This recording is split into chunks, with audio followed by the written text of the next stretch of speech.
Hey there, this is Dennis Anyone with Dennis Hensley. It's a podcast about making things up and making things happen. I think art and creativity make life worth living, make the tough times bearable, and I love talking to people who do it. And today my guest is a very impressive person.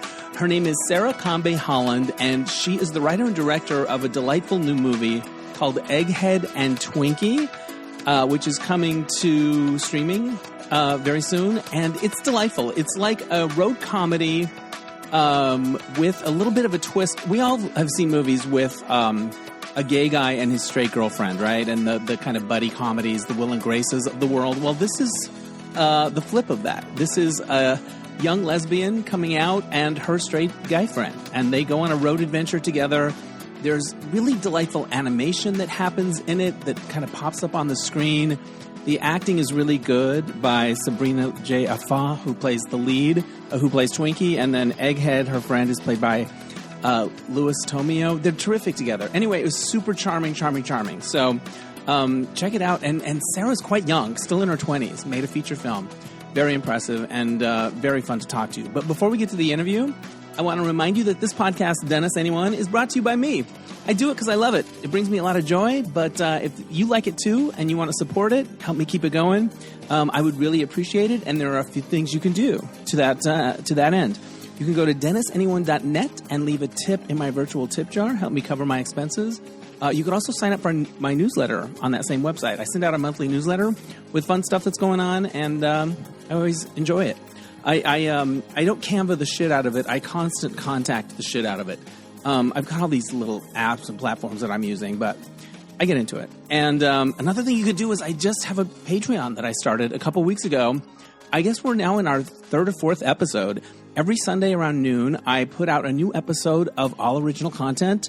Fun stuff like the observation deck, stories about my comings and goings here in Los Angeles, insights about the science of happiness, something I'm really interested in, just different things, and I'm really enjoying it. So it's $5 a month, and you can learn about that at patreon.com. Search Dennis Anyone. Also, consider becoming a subscriber to DNR Studios. I'm part of a group of shows with Derek and Romaine and all of those crazy kids, and for a monthly fee, you get my show early, and you get all these other great gay shows. So learn about that at dnrstudios.com. I also have one final plug. You know, I have this other side business that I do called Lifecast, where I interview people about their lives. And early on, a lot of my clients that would hire me were people around my age who wanted to get their parents' stories down on tape for posterity. So I would do a Lifecast with them, which is kind of like a podcast, but with fun music, and it's about, you know, somebody's life. And doing these parents were really cool because I got an insight into my friends who recommended it, and then they would tell a few friends. And anyway, I love doing these interviews. So Mother's Day and Father's Day are coming up. If you want to do something special for the whole family that doesn't take up any space, it's all virtual, let me interview your loved one. Learn about that at getalifecast.com, and now we can do it over Zoom. So that's another option. So, all right, enough of the plugs. Let's get to the interview. Here is the writer and director of the delightful new film, Egghead and Twinkie, Sarah Kambe Holland. Joining me now from Los Angeles via Zoom, it is Sarah Kambe Holland. Her movie is Egghead and Twinkie, and it is delightful. Welcome to the podcast. Thanks so much for having me, Dennis. I first saw this movie when it was part of Outfest, and then I rewatched it again as I was getting ready to interview you. It's so sweet, and the friendship, I'm a sucker for friendship stories. I love stories about friendship, and the friendship at the heart of the story feels so real. Those actors are so good. I guess just to start, how do you describe the movie to people that haven't seen it yet? I think you really hit the nail on the head. I mean, I think it's a story about friendship. That's kind of the central theme is these two kids, Egghead and Twinkie. They've grown up together, and we're kind of following them and their journey as their friendship changes when Twinkie comes out of the closet as a lesbian. Now, did you have nicknames growing up? Like, did you have a nickname like Twinkie, or did you have a friend named Egghead? Like the nickname thing, was that part of your background? Not really. No, I just thought they were cute names, and it ended up becoming like a deeper theme in the film when we find out the real meaning behind Twinkie's name. Yeah. So I think something that kind of plays as like a joke in the beginning, later as you watch the film, you realize that there is a deeper emotional meaning there. Yeah, for sure. It's kind of poignant, and And yet that's her name. That's how she wants to be identified as. I understand that you first started thinking about this not long after you came out yourself. Like maybe when you were 19 or something, you started thinking about telling this story. Can you talk about the very beginning of it? Yeah, it's been such a long time coming. I really grew up while making this film. So I first kind of came up with the idea for the characters of Egghead and Twinkie when I had just come out to my own parents.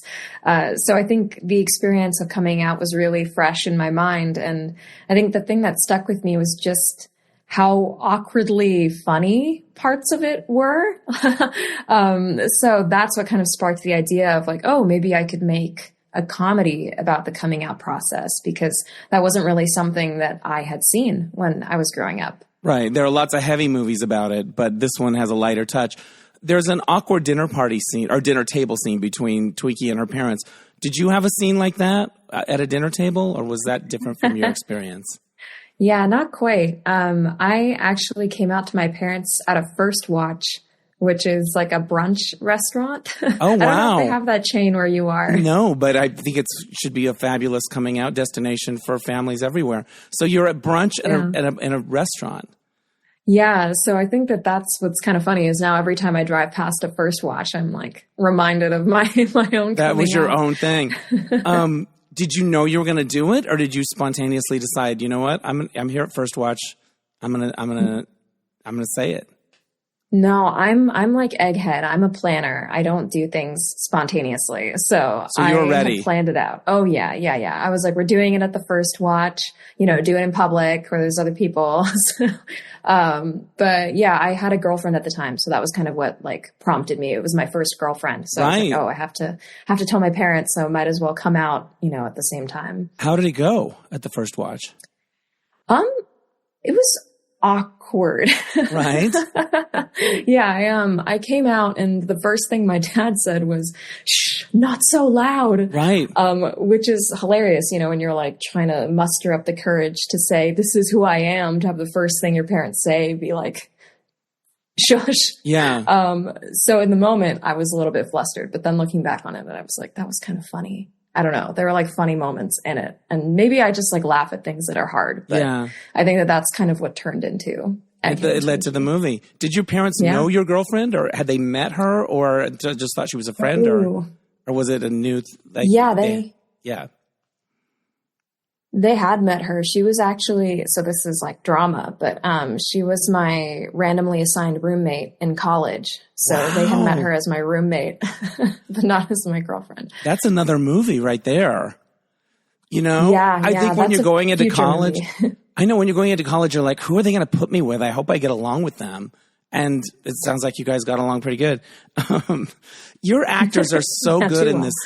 Your actors are so good in this movie. And they were both Florida based at the time. Is that right? Because that's where you were making the movie. Yeah. Yep. Both of them are from Florida. Can you talk about both of your actors, the actor that plays Egghead and also the actress that plays Twinkie, and how you found them? Totally. Yeah. I love talking about them. They're great. I got so lucky finding the two of them.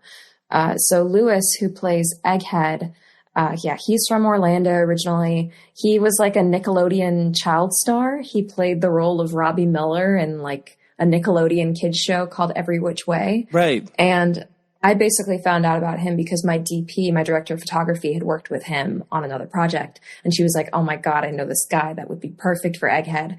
And I was so relieved because up until that point, I must have auditioned, I don't know, like 30 other guys that same day.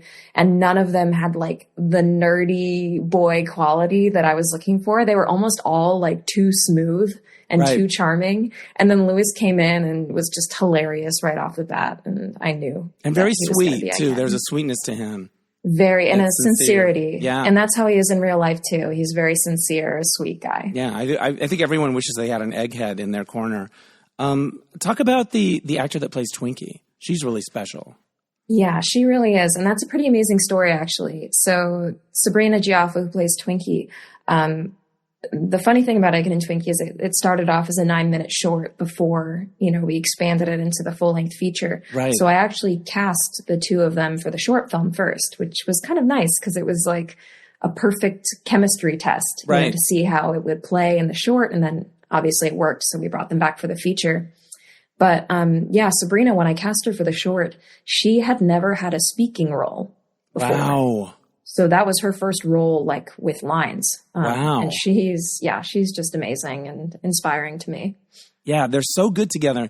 The thing that the movie gets right is through Sabrina's character, through Twinkie, is that she has this little flirtation online with somebody and she builds it up in her head to be this big thing.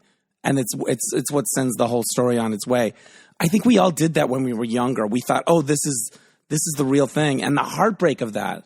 Just that idea of like, we think something's real and it's not what we thought. And I don't know, it's such a young person's thing that like, I related to times in my life when I thought something was going to be a real big deal and it just wasn't.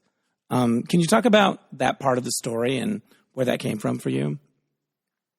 Yeah, absolutely. I think with that part of the story, I was kind of relying on my experience as a YouTuber back in the day. So I used to make YouTube videos when I was like 15, 16. And there were several times where I met internet friends in real life. And there's always like that build up of like, oh my God, are they going to be? We have a real connection. I think they are. Yeah. Yeah. And then sometimes you meet in real life and it's there. And then sometimes you meet in real life and you're like, this is really awkward. Maybe we won't hang out again. So I think I was definitely relying on some of those experiences, making friends. Online. Right. Because it's two different worlds. There's the online world and then there's once you're face to face. When you were starting out as a YouTuber, was that something you made money on or was it something you just did for fun? It was something that I did for fun initially because I was 15 when I started making those videos. Right. And then it grew kind of fast. I mean, like all things considered on YouTube, my channel was pretty small. It was like, I think I had like 40,000 subscribers or something. But for me, like as a teenager, that felt like a lot of people. Yeah, that's a big deal. Yeah. So I think in some ways, thinking about BD, who's Twinkie's online crush, like BD has this big online following and is really known for being like this out gay person. Like, I think that that's the type of person that was like inspiring to me at that age. Yeah. I liked also that the dynamic was a gay girl and a straight boy, because we've seen the reverse a lot. Like I've lived the reverse a lot as a gay man with the straight friend, right? But I haven't seen the reverse that much. Can you talk about why you wanted to have that dynamic in the relationship and if it's based on any friends that you actually had? Yeah, I think there were several instances in this film where I was thinking about tropes that I've seen in movies before and then thinking, how can I turn that trope on its head? So I was thinking about, the gay best friend trope. Right. It's always the girl, the straight girl with the gay friend. Yeah. Yep. And I think also, drawing from my own life too, I did have a guy friend growing up and we're still friends now. And he did have a crush on me and I did not feel the same way. Right. So I think there was, definitely some pulling from real life. And it's funny because I didn't really think that I had based Egghead off of him. I kind of felt like Egghead was his own person. But then he watched like an early iteration of the film and he texted me afterward and he was like, is Egghead me? Wow. And I was like, oh, shoot, my bad. Right. Although I will say this, oftentimes people project things that they're like, oh, that's totally me. They got that from me. I've seen that with other creators, even in my own past. Where did you go to do the road trippy stuff? Were you almost always in Florida or did you move around? Because it's a road movie, but it feels like you really go on a journey. Yeah. So in the movie, obviously they're going on this road trip from Florida to Texas, but in reality, this movie was a super micro budget, scrappy indie. So we did not have the budget to be shooting in 2 different states. Right. So the entire film is actually shot within an hour's drive of Orlando, Florida. Wow. Very impressive. Animation is part of the movie. It pops up on the screen. It's actually drawn on the screen, which I've never seen done quite as effectively as you guys do it. It's part of Twinkie's character. Can you talk about that part of the story? Is that something you've always been interested in yourself? Yeah, I love animation. I love watching animated movies, anime shows. So when I was writing the script for this, I was already thinking about, how do we combine these animated elements with the live action footage. So in the script itself, there's like a lot of animated cues that I wrote in, like, heart-shaped bubbles pop up on the screen, or dings with text. It really adds to the fun a lot. Oh, thank you. Yeah. I mean, it was something I was really excited about, but as a filmmaker, I had never incorporated animation into my work before. So it was like very uncharted territory. So at that point, it was kind of a matter of like finding the right animator that could, take the script and bring it to life and build off of it and make it so much better. And we got really lucky and we found our lead animator, Dylan Cefalo, and he was amazing. It was really great working with him. And there's actually drawn animation that appears as like props in the movie. Did you keep any of that stuff? Do you still have it? Yep. Yeah. So it's kind of revealed at the end that like all of the animations that you see throughout the film are like the drawings that Twinkie has been creating throughout the course of the story. So I do have the original Twinkie sketchbook and the original comic. Well, they're beautiful. They look so good, and you use them in the credits, and you follow along, and you're like, oh, I remember that guy. I remember that person, that scene. At the end, I noticed that the film was dedicated to the memory of somebody, Frank Woodsbury, I think, or Frank Woodsby. Yes. Am I getting the name wrong? Can you Frank talk about him? Yeah, he was the owner of the diner that we shot in, which is obviously like a very key location in the film. So we were very grateful to him for letting us shoot there because, to be honest, we had so many places shoot us down. The second we would say, oh, we need to shoot overnights in your restaurant, they'd be like, no way. Right. So he was such a huge help. And unfortunately, he passed away during post-production of our film. So we just wanted to give him, show our thanks in the credits. I've made a few shorts and been involved in some filmmaking, and you hit so many people that don't want to do it. And every once in a while you'll find someone that are like, yeah, come on in. Oh, use that. Like and you're like, really? I can do, and it's such a blessing, when that happens. You started thinking about this movie when you were 19. You're still in your 20s. You've made a feature film. When you're going out, you're young, and did people take you seriously? Did you have to be like, no, I'm doing this? Because I think even really driven people, it takes a long time to get your first feature film under your belt, and you did it. I think that's amazing. Thank you. Thank you. Yeah, it was a very daunting task. I don't know. I think it helped that most of my team was actually my same age. So most of the crew were 25 or younger at the time of filming. Incredible. So everything was kind of in it. Everyone was in it together, none of us had made a feature film before. My producer hadn't made a feature film before. So it was a lot of like trial by fire, figuring things out as we went along. And a lot of that was just owning up to the things we didn't know, being like, we don't know this. Let's find someone who does and see if they'll give us their time and try to learn and, make up for it. So it was a lot of learning as we went along. But I think that made it a really special experience too. I think everyone that was a part of it learned something new. Well, and you were dealing with COVID. You shot as that was unfolding. And I read somewhere that there were like 4 different pockets of shoot time. Is that right? That you kind of did quadrants? How did that affect the shooting? Was it good in some ways, or do you wish you could have just blown through it all in one chunk? Well, the reason for that was completely logistical. It was, a money thing and also a scheduling thing, because we were calling in a lot of favors with like cast and crew to work for free or for very cheap. Right. So that was the reason why we kind of had to break it up like that. But in the end, it did actually end up being a good thing, I think, because, a lot of these scenes were really demanding. Like we were shooting in Florida in 100-degree weather, so I think having those breaks in between really helped, honestly. Being able to go in and review the footage and see what was working and what wasn't was great, because then if it was like, oh, this scene isn't working, maybe we pick that scene up again or grab some pickups or reshoots, in the next phase. And you could make it work that way. The scene where it's Twinkie, the actress is Sabrina, right? Yes. Okay. Yeah. Where she realizes it's not her dream person isn't going to be her dream person. She is so good in that scene. She breaks your heart a little bit, and it's just her on, by herself, kind of on the phone, and I don't know, just wonderful. What do you remember about working with the actors and them sort of maybe surprising you or really bringing it or giving you something you didn't really know you were going to get, but were happy about?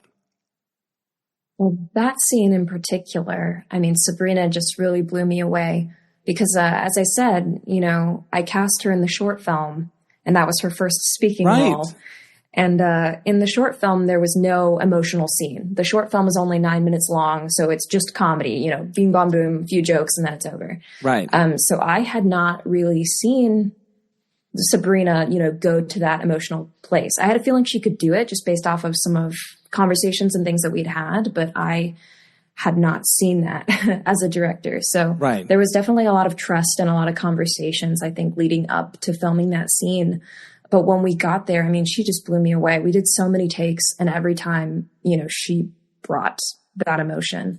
And the way that we shot it, I really wanted to give her space and time. So I did not call cut. We did long takes the full way Right. through, the full scene all the way through, to really like kind of help her live in that moment and build, you know, that progression naturally. Yeah. Well, she does it beautifully. There's a scene early on where Egghead is wearing this crazy sun as part, like he's one of those people that stand on the side of the road and try to get you to go to a business. And that was such a great sight gag. Did you ever have any weird odd jobs like that when you were younger, like their age? Did you ever have to stand in front of a place and try to get people to shop there? Oh man, I'm thinking about it now. I don't think I was never a mascot. Right. But I did work in a haunted house for a little bit, and that Ooh. is kind of the same, you know, dressing up in costume and people screaming at you. Were you trying to scare people? Was that the idea? Were you like Yeah, jumping out and yeah. stuff? Wow. I was a scare actor. Yeah. So I was like sitting in the corner dressed up as like a crazy bloody girl. And I was like in a bed with my corpse husband or something. I don't know. It was a lot of screaming, and yeah, it was fun. Well, people love like those Halloween horror nights at the big amusement parks where the actors are like scare. I just, not my thing. But you would like jump out and try to scare people. And then Yeah. I mean, anything for a check. you know? anything for a check, you got to do it. When did you first know you liked the idea of making movies? When did it first appeal to you?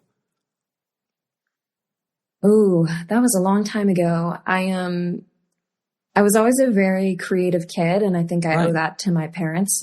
They really like fostered that in us from a young age, me and my siblings. But I think initially I wanted to be a writer. I was that kid that was like writing a novel when I was like 12 years old. Wow. It wasn't a very good novel, but that's kind of where it started. But you were is I wanted doing the to tell work. You were stories. putting in the time. Yeah. So maybe it was because I didn't have very many friends. I was pretty nerdy when I was in middle school. So I would just go home from school and I would just write on my computer, work on my book, basically. But eventually my parents gave me and my siblings like a really terrible flip camera for Christmas. Right. And that was when I started thinking, oh, you know, I can make little films instead and tell stories that way. And at that point it was like, no going back. I just kept making videos, kept making little shorts, and then eventually applied for film school. Wow. I read that you were born in Japan and then raised in Austin, Texas. Is that right? How old were Yes. you when you Yeah, came that's to the right. U.S.? I was 9. Yeah, I was in the 4th grade. Wow, that must have been a big adjustment. What do you remember about that time?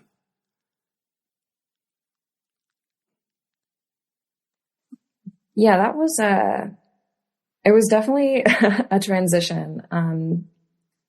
It was a big culture shock, I think, I would coming think. from Japan Yeah. to Texas. Just a lot of things that people don't explain to you about like social cues and things like that are just very different over here. Like I remember on the first day of school, everybody stood up to do the Pledge of Allegiance, and I was like What's happening? so freaked out. Yeah, I was like, oh my God, was I supposed to like memorize this? Right. I'm not I off had no idea book. what was Yeah. happening. Yeah. Yeah, that's interesting. Maybe there's something also too that you could observe things, and that might be good as a writer or as a filmmaker, that you could kind of see from the outside a little bit, looking in. That might be something that helps Yeah. you. Yeah. Honestly, I've never thought about that before, but I think that writing and creating things was definitely probably a way of me coping with the change. Like I didn't really get a lot of, I don't know, like American pop culture and things like that. So I think being able to like escape into my own world and like write my own stories was Yeah. really meaningful for me at that age. I think your movie, and it probably already has, but I think it's going to mean something to young people that identify with it, that feel like Twinkie. Was there something you saw early on that when you were growing up that was like a touchstone that kind of made you feel seen and feel less alone? Ooh, you mean like a movie? Sure, or a book or something online, or was there somebody that you connected with in the culture? I guess like if we're talking about queer culture specifically, I actually feel like YouTube was a really big part of that. Yeah. So I feel like when I was growing up, there was not a lot of representation in film that was at least accessible to me at that age. Yeah. But YouTube, I could like go on YouTube. My parents had no idea what I was watching, maybe for better or for worse. But I definitely followed a lot of like gay or queer YouTubers, and just to like watch them living their life, I think was, I don't know, really aspirational. And I think that ties into Twinkie and her like online relationship, is BD is kind of living the gay life that she wishes she had. And I think I definitely did that to a certain degree. Yeah, no, it makes sense. You worked in editing YouTube and videos and stuff for hire, right? From what I understand, you've done that.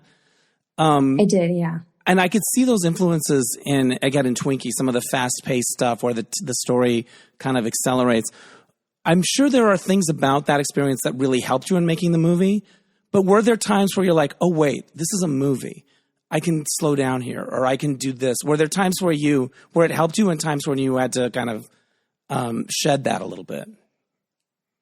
Oh, totally. Yeah. I mean, I think a movie is such a different medium from a YouTube video or even a short film. Just the pacing is so different. Right. So I think it was like there were certain scenes where we were kind of channeling that kinetic YouTube comic book energy, because really my whole intent with like the style of this movie was to put the audience in Twinkie's shoes and have them see the world as she does. Yeah. So because she's young and she's been influenced by YouTube, and, you know, she wants to be an animator when she grows up and she loves comic books, like I feel like a lot of that pacing and those stylistic decisions like make sense since it's kind of from her POV. But at the same time, it was like finding those moments that needed to breathe, like especially the more emotional scenes where I wanted it to feel a little more grounded in reality. Yeah. You said that you went to film school in Central Florida, right? Yes. Yeah. The University of Central Florida. I think when I was younger, I think I always wanted to do that. I never did. What was it like? Did you love it? Was it what you wanted it to be?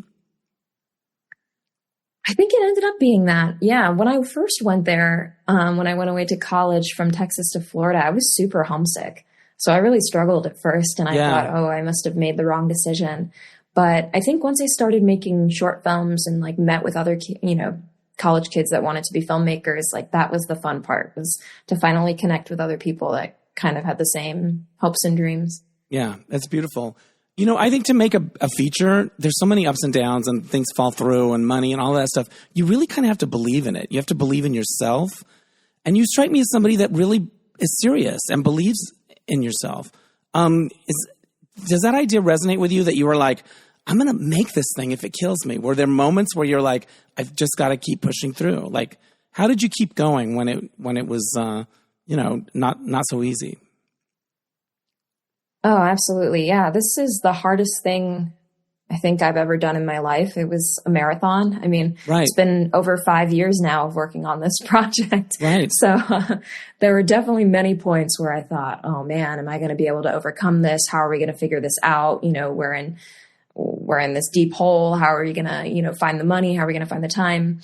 But I think the thing that kind of kept me going through all that was just how much I really love this project. Yeah. Like, even when, I'd watched it a million times and I was like, oh my God, this is not funny at all. Like, I still have such a deep love for these characters and for the story that I'm trying to tell. So I think that that's what kept me going, is I was like, man, I know that there's somebody that really needs this movie, because I needed this movie when I was younger. So it felt like something that was bigger than me. And I think that I felt that more so when, all these collaborators came on, our amazing cast, our amazing crew. Then I was like, okay, well, we can't let any of these people down. So, we must find a way. I think people like to be part of something. If they see a vision there and they see that it's meaningful to them to be part of it. But also you get to lead it, and that's a big responsibility as well. What was it like when you started showing people at festivals? Would you hear from young people that got to see it? What were those reactions like? Yeah, that was super special, I think, to see it with an audience for the first time, especially since I was one of the editors on the project. I had been in the edit suite for months, watching this film over and over and over again. And by the time I finally saw it at a festival, I thought, oh my God, I have no idea how people are going to react to this film. I don't even know if it's funny anymore. Yeah. Yeah. All my objectivity had gone out the window. So I think that was super special to get feedback, not just from young people, but people of all ages, all walks of life. I think some of the most meaningful conversations I had were with people that came up to me and were like, I really wish I had this film when I was younger. You know, coming out was really hard for me. Watching this made me cry, things like that. Yeah. It just really made it all worth it. I love that. What's come out of it since you finished it and you've been showing it around? Have you had meetings, have other projects, and doors opening? What's been the journey afterwards? Well, it was a very long road to distribution. So that's the latest, is that we have a distribution partner, Tribeca Films, which is the distribution branch of the Tribeca Film Festival. And we'll finally be releasing on streaming platforms at the end of this month. So that took over a year to find. Yeah, you're not the first filmmaker that I talked to that's having this, that's had a hard time with that. Have you heard from Robert De Niro? Is he on? Because he's part of Tribeca Films, right? Yeah, that would be amazing. But right? No. A screening hosted, an FYC screening hosted with him and you sitting up there. Yeah, that'd be amazing. It's really cool. So tell people how they can see the movie, where they can find it, how they can learn more about it. Because I know you said it comes out on streaming near the end of this month. So yeah, any information you want to give about it. Yeah, Egghead and Twinkie will be out on video on demand streaming platforms on April 29th in North America. And then we'll be releasing internationally probably in the summer of this year. Well, congratulations. Here's my final question. From the development of it, through the shooting, through the festivals, say it's 30 years from now, what's a moment from this whole journey that you're always going to remember? You're never going to forget the day we shot that thing or the day that this happened. Just something that's always going to remind you of Egghead and Twinkie. Oh, man. There are so many great days on set. Yeah. It's hard to pick just one, but I think a moment that sticks out to me is one where I learned something from it. I feel like I learned a lesson. Good. Yeah, we're filming the scene in the film where Twinkie's kind of at her lowest point, and then Egghead puts on like this ridiculous rainbow outfit and he's like dancing around to cheer her up. Yeah. And it's kind of this big pivotal point in the film where you realize, you know, even though he does have this crush on her, ultimately like he loves her so much as a friend and he wants to support her and he wants her to be happy. Yeah. So that scene was really meaningful, not just for me, but for the actors as well. They like felt really strongly about it. And when I wrote that scene, I had it so that they weren't supposed to hug, because in my mind, I was like, the hug happens at the end of the movie when they say goodbye. So we can't have this hug in this scene because maybe it'll make the last hug less impactful. Interesting. But anyway, Lewis and Sabrina, they were like fighting me tooth and nail over this. They were like, no, we need to hug. We really feel like we need to hug in this scene. And I was resistant to it because as a writer, I had not like pictured it that way. Right. But then after kind of talking with them about it, I was like, man, if they are this passionate about it, then like instinctually, it must be what is right. Yeah. So I was like, I'm going to trust you guys. I'm going to let you, do the hug. And now it's one of my favorite moments in the whole movie. So I think the thing I learned was like, sometimes your actors know best. And if there's something that they want to do and they feel strongly about, you shouldn't be locked into one thing just because you wrote the scene to be that way, That's really interesting, because I could see as a creator going, no, it's going to undermine the hug at the end. I get the logic of it, but also it just felt right. It felt like that's what those characters would do. And you still have the hug at the end anyway. So yeah, it ended up working out. It ended up working out. Thank you for your time and for doing this. You're such an impressive person. So I can't wait to see what you do next. So congratulations. And everyone should watch Egghead and Twinkie. Thanks so much, Dennis. This was great. You asked me a lot of questions I've never been asked before. I like hearing that. That's really good. Awesome. Thanks, Dennis. This was great. All right. Take care. Thank you again to Sarah Kambe Holland. Check out Egghead and Twinkie, her delightful film. You can learn about it at eggheadandtwinkie.com. And also it comes to on demand April 29th in the US and Canada, which may be before you even get this podcast. So check it out. All right, so this happened. It was Easter, and I got to go to a fun little Easter brunch. My roommate and her mother, who lives in our same condo complex, threw a kind of last-minute birthday brunch, bagels, cinnamon rolls, eggs, all kinds of good stuff. And one of my favorite parts of it, there's this game that my You Don't Know My Life co-creator turned me onto, Jeb. He turned me onto it. It's called Just One. It came out a few years ago, and I think it won like Game of the Year or whatever. But if you haven't played it, it's really fun, and it's really great for groups and parties, and it's not competitive. It's pretty easy to grasp, and it's really fun. So, yeah, you're playing as a group. You're all trying to succeed together, and how it works is one person is like the guesser, and then there's a word that is shown to the other players, and they're trying to get the guesser to say that word, and they get to write down one word on their little dry erase frame. So, say, for example, the word is Chevrolet. So everyone would write down a word to try to get the person to say Chevrolet, right? So they would be like car or volt or, you know, something that you think might get them to say the thing. Well, then, before the person that's guessing gets to see the words, everyone shows their words to each other, and if any of them are the same, they get eliminated. So if you write down the obvious thing and somebody else writes down the obvious thing, then both of those get cut. So you're trying to think of a word or a clue that will be a good clue to get them there, but nothing too obvious, because then you run the risk of being eliminated.